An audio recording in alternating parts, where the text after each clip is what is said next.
በምስሉ ላይ የምትመለከቱት ሁለት ህጻናት ልጆቹን እንግዲህ በአሰቃቂ ሁኔታ በጥይት ደብድቦ ገድሏቸዋል። ለምን ገደላቸው የሚለውን እስቲ እንመልከተው። ይህ ግለሰብ በአሜሪካን ውስጥ የሚገኝ ኬነን የሚባል የኮንስፓይሬሲ ቲዮሪ ግሩፕ አለ።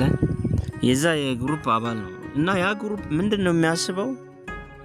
ዓለማችንን የሚያስተዳድሩ የዘንዶ የእባብ ዝርያ የሆኑ ፍጥረታት አሉ እና እነሱ ነው ዓለምን የሚያስተዳድሯት። መሪዎቻችንም አሜሪካንም ሆነ አብዛኛው ዓለም ላይ ትልልቅ ቦታዎችን የያዙት እነዚህ ናቸው፣ ሊዛርድ ፒፕል የሚባሉ ናቸው የሚል እምነት ነው ያላቸው እነዚህ ግሩፖች። እና ይሄ ግለሰብም የዛ ግሩፕ አባል ሲሆን ምንድነው የሚያምነው?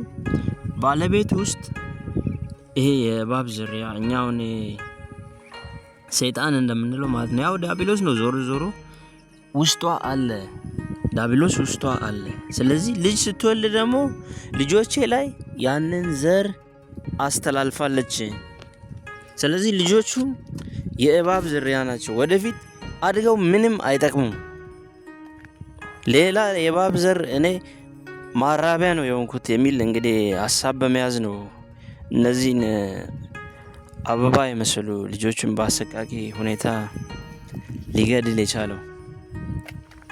እና ይሄ ግለሰብ ወደ ሜክሲኮ እና በአሜሪካ መካከል ያለ ድንበር ላይ ነው በመውሰድ እንግዲህ ባለቤቱ ሳታቅ ቆይ መጣው በሚል ነግሯት ልጆቹን በመኪና ጭኖ ከሄደ በኋላ ነው እንግዲህ በረሃ ላይ በአሰቃቂ ሁኔታ በጥይት ደብድቦ የገደላቸው።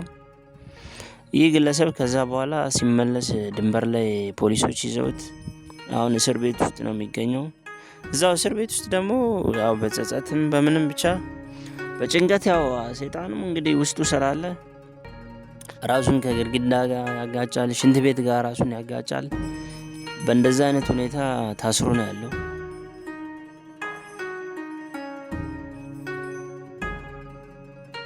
ህዝቤ እውቀት ከማጣቱ የተነሳ ጠፍቷል የሚለው ቃል ነው የሚሰራው እዚህ ጋር። እንግዲህ ይሄ ማለት ምንድነው? ይህ ግለሰብ ልጆቹ ላይ የፈለገ የዲያብሎስ ዘር ቢኖር እኛውን የዛር መንፈስ ዛር ውላጅ እንደምንለው ውስጣቸው ቢኖር ይነጻል። የሚነጻው በምንድነው? በኢየሱስ ክርስቶስ ቅዱስ ስጋና ደም ማለት ነው።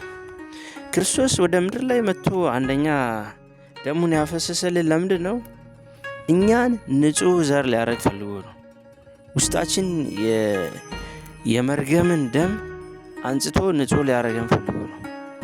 ስለዚህ እነዚህ ሰዎች ክርስቶስ ያው ነጮች በብዛት በቴክኖሎጂና በሳይንስ ስለሚያምኑ እንደዚህ ሃይማኖት ላይ ብዙም ስለሌላቸው ነው እንጂ አምነው ተጠምቀው በክርስቶስ ስጋና ደም ልጆቹን የግለሰብ ቢያሳትማቸው ወደፊት እነሱም ከነሱም የሚወለዱ ልጆች የእፉኝት ልጆች ሳይሆኑ የእግዚአብሔር ልጆች ነበር የሚባሉት። ለዚህም ነው ህዝቤ እውቀት ከማጣቱ የተነሳ ጠፍቷል የሚለው ነቢዩ ሆሴዕ እንግዲህ ያን ትንቢት ያስቀመጠው። አሁን እኛ ሀገርም እንደዚህ ብዙ እውቀት ማነስ አለ። የኛ እንደውም የሚብሰው ጭራሽ ሰይጣን የለም፣ እኔ ዘር ውስጥም የለም፣ እኔ ካንሰር ነኝ የቄስ ዘር ነኝ አለ። አንዳንዶች እላፊ የሚታበዩ አሉ። ስለዚህ እነሱ ይህንን መታበይ ትተው በክርስቶስ ስጋና ደም እየታተሙ ዘራቸውን ቢያነጹ መልካም ነው።